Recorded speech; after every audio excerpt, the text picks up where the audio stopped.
Eu convido os irmãos a abrir as suas Bíblias no livro de Ageu, o capítulo 1, os versículos de 1 a 11.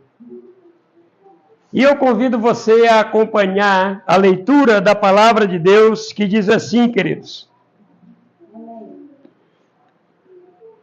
No segundo ano do rei Dario, no 6º mês, no 1º dia do mês, veio a palavra do Senhor por intermédio do profeta Ageu, a Zorobabel, filho de Sealtiel, príncipe de Judá, e a Josué, filho de Josadaque, o sumo sacerdote, dizendo: Assim fala o Senhor dos exércitos, dizendo: Este povo diz: Não veio ainda o tempo em que a casa do Senhor deve ser edificada. Veio, pois, a palavra do Senhor por intermédio do profeta Ageu, dizendo: Porventura é para vós tempo de habitardes nas vossas casas forradas, enquanto a casa do Senhor está deserta? Ora, pois, assim diz o Senhor dos Exércitos: Considerai os vossos caminhos.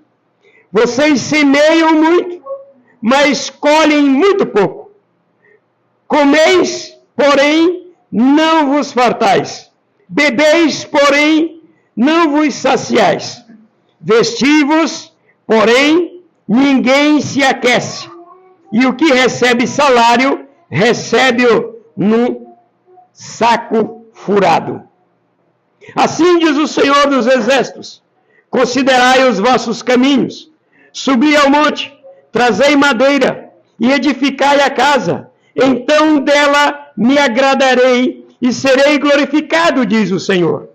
Esperastes o muito, mas eis que veio a ser pouco. Esse pouco, quando o trouxestes para casa, eu dissipei como um sopro. Por que causa? Disse o Senhor dos Exércitos: Por causa da minha casa que está em ruínas, enquanto a casa de vocês estão melhorando cada dia. Por isso, retém os céus sobre vós o orvalho, e a terra detém os seus frutos.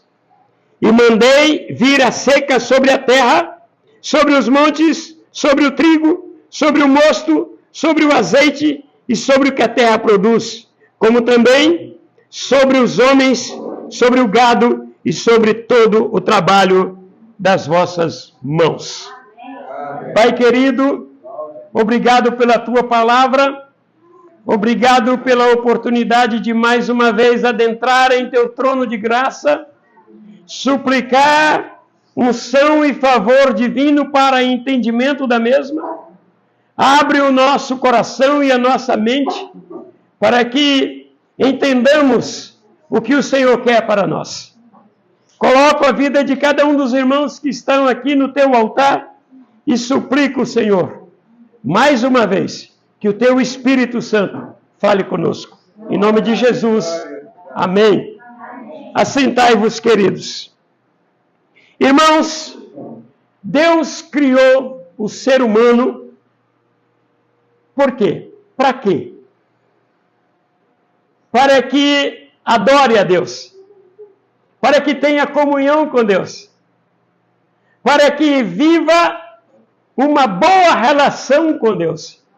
E sabe que isso começou desde o início da criação, quando Deus criou os animais, criou o mundo, criou todas as coisas, Ele criou o homem e a mulher, e todos os dias, pela tarde, o Senhor vinha visitá-los. E assim, queridos, sempre que o ser humano se afastou da presença de Deus, ele enfrentou dificuldades. E nós, hoje à noite, através das palavras do profeta Ageu, nós vamos entender por que muitas vezes nós enfrentamos crise. Eu não sei como você chegou aqui. Eu não sei como você saiu de casa. Eu não sei como tem sido a tua vida durante a semana. Mas uma coisa eu posso dizer para você. Que Deus tem plano, propósito para a sua vida. E a Bíblia diz que é o melhor. Deus tem o melhor para nós. Agora, é claro que, para que nós possamos discorrer sobre este assunto, eu preciso primeiro perguntar para você: qual é a sua prioridade? Qual é o seu interesse? Quais são os seus desejos e a sua vontade? Você já pensou nisso? O que você tem escolhido para a tua vida? Qual tem sido o teu interesse? Talvez no final desta palavra você vai entender o que Deus quer para você e o porquê que eu estou fazendo essa pergunta a você. De acordo com o texto que nós lemos de Ageu, capítulo 1, os versículos 1 a 11, o profeta registra a exortação de Deus para o povo através da vida deste homem de Deus. Queridos, e é interessante, nós olhando o contexto dessa passagem bíblica, nós vamos entender que o homem viva diariamente na presença do Senhor. E como eu já disse, sempre que o homem se afasta de Deus, ele enfrenta dificuldades. E nós encontramos nesse texto que Deus, ele teve que tratar com o seu povo, o povo de Judá. Aquele povo, devido à rebeldia aos princípios de Deus, eles foram levados cativos para a Babilônia. E lá na Babilônia, eles enfrentaram o desprezo, a dor, a escravidão durante 70 anos. Decorrido esse tempo, Deus havia prometido que iria tirá-los, trazê-los de volta para a sua terra. E queridos, quando Nabucodonosor, rei da Babilônia, invadiu Jerusalém e levou os melhores cativos para a Babilônia, eles destruíram a cidade. A cidade ficou em ruínas, apenas os escombros. E quando eles voltaram, 70 anos depois, além de encontrarem suas terras, suas casas em ruínas, ainda encontraram inimigos. Os samaritanos entraram em Jerusalém e se apossaram da terra do povo de Deus. E quando o povo retornou, no seu retorno, a missão deles era reconstruir o templo do Senhor. Era reconstruir a casa de Deus. E o povo, quando chegou, aceitou esse desafio. Porém, eles enfrentaram dois grandes problemas. O primeiro deles foi os inimigos, os samaritanos que estavam em suas terras, que se tornaram opositores do povo de Israel. O segundo problema foi a cidade em ruínas. Você já imaginou isso? E Deus prometeu a eles que estaria com eles, que iria abençoá-los, que iria ajudá-los, que estaria com eles todos os dias. E assim eles creram e começaram a construir, porém,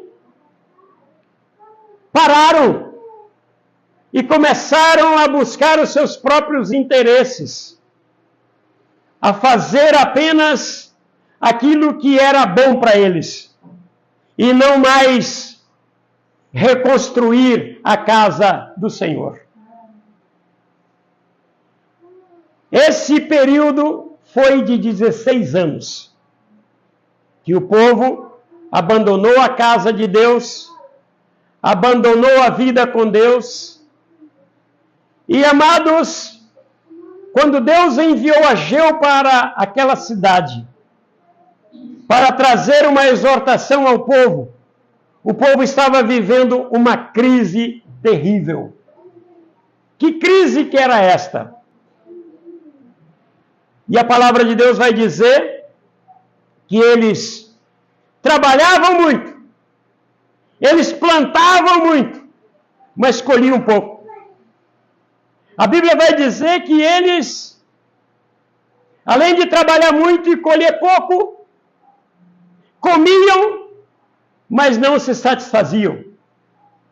Vestiam, mas parece que a roupa não era suficiente para aquecê-los. Além disso, a palavra de Deus diz que aqueles que recebiam os seus salários, parece que o dinheiro entrava num bolso furado. Vocês já imaginaram isso? Você já pensou você pegar todo o seu salário, seja o salário do seu trabalho árduo, ou seja o salário da sua aposentadoria, e você colocar no bolso e quando você vai chegar num lugar para fazer a sua compra, o dinheiro desapareceu, porque o bolso estava furado? Assim foi com aquele povo, parece que tudo que eles ganhavam, diz a palavra que era como que num saco furado, ou num bolso furado. Claro que eles conseguiram durante esse tempo melhorar suas casas, conseguiram tirar suas casas dos escombros, mas desprezaram a casa de Deus, o lugar de culto, o lugar onde eles estariam na presença do Senhor. Então, toda a sua renda era para os seus deleites, para fazer a sua vontade, para suprir apenas as suas necessidades. Mas eles não conseguiam pensar nos outros. Eles não conseguiam abrir a mão para os outros. E muito menos para fazer aquilo que eles assumiram o compromisso de fazer. Sabe por quê, irmãos? Deus os livrou da escravidão. Deus os livrou da mão dos inimigos. E era para eles, quando voltassem, reconstruir o templo para renovarem a aliança com Deus. E, lamentavelmente, eles não quiseram. E quando chega o período da festa dos tabernáculos, chega Ageu com a exortação. E quando nós falamos de festa do tabernáculo, deixa-me voltar com vocês à palavra de Deus, lá em Êxodo capítulo 25, aonde a palavra do Senhor diz que Deus chamou Moisés para que convocasse o povo a ofertar para construir o tabernáculo e o santuário no meio da congregação. Qual era o objetivo de construir o tabernáculo e o santuário no meio da congregação? Lá no capítulo 40 de Êxodo nós temos a resposta. Diz a Bíblia que quando eles ofertaram, quando eles contribuíram, e foi feito o santuário, foi feito o tabernáculo, veio a nuvem. E aquela nuvem cobriu a congregação. E aquela nuvem significava a glória de Deus, a presença de Deus junto com o seu povo. E, amados e queridos irmãos, foi justamente isso que Deus fez. A nuvem guardava o povo durante o dia e a coluna de fogo durante a noite, porque a presença de Deus era com o seu povo. E sempre que o seu povo abandonava a presença de Deus, eles enfrentavam crise, lutas e batalhas. E aqui, eles voltam a enfrentar a crise, a ponto de Deus reter o orvalho, a chuva, fazer que os seus recursos não fossem suficientes para os mantê-los. Por quê? Porque eles haviam abandonado o propósito de Deus para as suas vidas. Haviam abandonado a vida com Deus. E o que significa isso para nós, queridos? E Deus diz assim: por que eu fiz isso? Por que eu fiz isso? Porque vocês deixaram de me seguir. Porque vocês deram prioridade aos interesses de vocês. Mas vocês não deram lugar à minha presença no meio de vocês. E Deus queria que o templo fosse reconstruído para que Ele estivesse presente com o seu povo. Para que Ele estivesse junto ao seu povo. Para que o seu povo tivesse o seu cuidado, proteção, livramento e provisão. Eu creio, queridos, que ainda hoje é assim. Deus quer cuidar do seu povo. Deus quer orientar, Deus quer dirigir, Deus quer guiar, Deus quer prover o que nós necessitamos no dia a dia. Porém, nós precisamos priorizar em nossa vida a presença de Deus em nossos corações. Nós precisamos buscar o Senhor.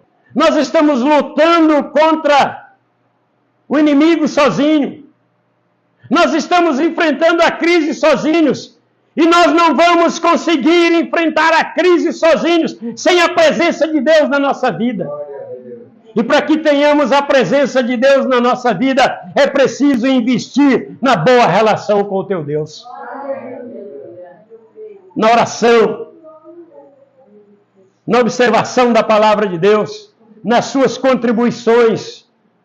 É desta forma, queridos, infelizmente nós estamos vivendo hoje um evangelho barato, porque nós estamos indo em alguns lugares aonde nós ouvimos uma mensagem que não é bíblica, que apenas agrada ao nosso ouvido e nos diz que nós seremos abençoados mesmo sem obedecer ao Senhor. Mas Deus está provando na sua palavra, para você e para mim, que a presença de Deus, o cuidado de Deus, a proteção divina, a provisão divina, depende de um coração quebrantado na presença do Senhor. É por isso que Jesus disse, quando as pessoas estavam procurando em busca de cura, de libertação, em busca de milagres, Jesus, certa vez, disse a eles: buscai em primeiro lugar o reino de Deus e a sua justiça, e todas estas coisas vos serão acrescentadas. Eu não sei como você está enfrentando o dia a dia na sua casa. Eu não sei como está sendo os seus momentos de vida. Eu não sei como está sendo o seu ganho. Eu não sei como você está vivendo com aquilo que você ganha. Talvez você está enfrentando crise. Talvez você está com o bolso furado. E não ponha a culpa no diabo, não. Eu já ouvi pregadores pregando essa palavra e dizendo que é o inimigo. Não, irmãos. Quando a gente deixa de servir a Deus de coração, nós deixamos em algum lugar. E o que Deus quer de nós não é sacrifício seu. Deus não quer barganha. De você, eu vou dar tanto para que Deus me abençoe. Não faça isso. Seja sincero. Seja sincera. Abra o coração e comece a servir ao Senhor de todo o coração.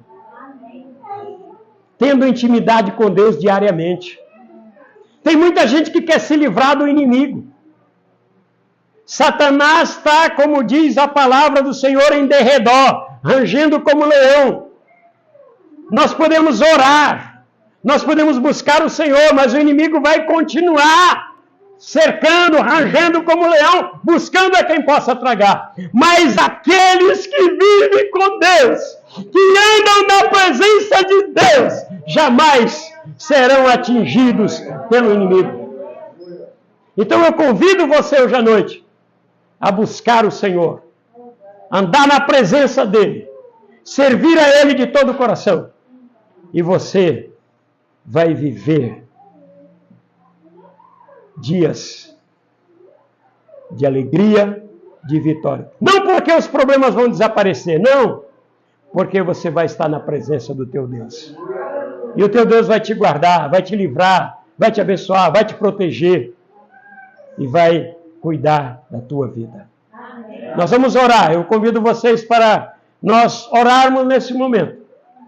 E eu gostaria que você que quer dizer assim, Senhor, eu quero viver uma vida nova contigo. Eu quero te buscar. Eu quero andar no teu caminho. Eu quero te servir. Eu quero que você levante a sua mão e diga, eu quero. Porque nós vamos orar para que Deus faça isso por sua vida. Aleluia. Obrigado. Pode continuar com suas mãos levantadas. E vamos ficar em pé, queridos. Bendito seja o nome do Senhor. E vocês que levantaram as mãos, continue com suas mãos levantadas. Irmã Cassiele, depois eu quero que você pegue o nome dos irmãos, que nós vamos estar orando, nós vamos estar discipulando vocês. Eu tenho certeza que Deus vai fazer a grande obra que Ele prometeu para a sua igreja na cidade de Caraíma. Então, Deus seja louvado. Querido Jesus, querido Deus Todo-Poderoso, eu quero, Senhor, engrandecer o Teu nome nessa noite, pela Tua palavra, porque ela foi tão clara para nós. Senhor, eu quero Te louvar pelo Teu cuidado, pelo Teu favor, pela Tua direção. Obrigado, Deus, porque o Senhor tem falado conosco para reconstruir a nossa vida na Tua presença, para buscar o Senhor. Senhor amado, e eu quero nesse momento colocar as pessoas que levantaram suas mãos no Teu altar, que o Senhor venha perdoá-los e que o Senhor venha dar a eles uma nova direção e fazer que esses queridos e amados irmãos possam, Senhor amado, andar contigo, ser cheio do Teu Espírito Santo. Perdoa os seus pecados. Livra, Senhor, de toda a estratégia do inimigo. Liberta completamente das forças do mal, de todo principado, de toda potestade. Que os Teus filhos sejam guardados pelo Teu amor e graça. Em nome de Jesus, eu quero Te agradecer por essa noite e louvar, porque o Senhor é bom e misericordioso para conosco. Obrigado. Amém. Louvado seja o nome do Senhor.